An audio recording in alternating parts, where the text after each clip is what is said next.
প্রিয় ভিউয়ার্স, দেখতে পাচ্ছেন আজকে কিন্তু আম্মু দুপুরের আয়োজন একবার কমপ্লিট করে ফেলেছে। চলুন দেখে আসি আম্মু আজকে দুপুরে আমাদের জন্য কি কি রান্না করলো।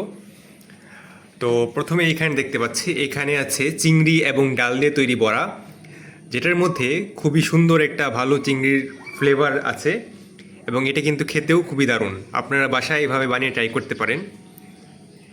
এবং তারপর দেখতে পাচ্ছেন এখানে আছে আমাদের সকলের প্রিয় গরুর ভুঁড়ি।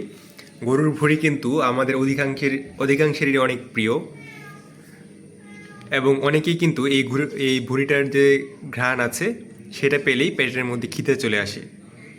তো আজকে এই ভুঁড়িটা রান্না করলো আম্মু, সেই দিন আমরা বাজারে গিয়ে কিনে আনলাম। এবং সব শেষে এখানে দেখতে পাচ্ছেন এটা হচ্ছে মসুরের ডাল। তো আম্মুর রান্না করা যে মসুর ডালটা আছে সেটা কিন্তু খুবই দারুণ হয় খেতে এবং আমার এটা অনেক প্রিয়। তো আজকে এই ছিল আমাদের দুপুরের আয়োজন।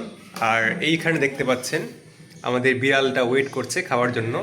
তাকে আমরা অলরেডি খাবার দিয়েছি পাঙ্গাস মাছ।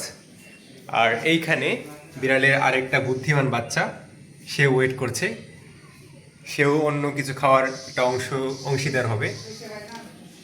তো যা হোক ভিউয়ার্স, আজকে এই পর্যন্তই আমাদের ব্লগ। সকলে ভালো থাকবেন, কমেন্ট করে জানাবেন কেমন হলো।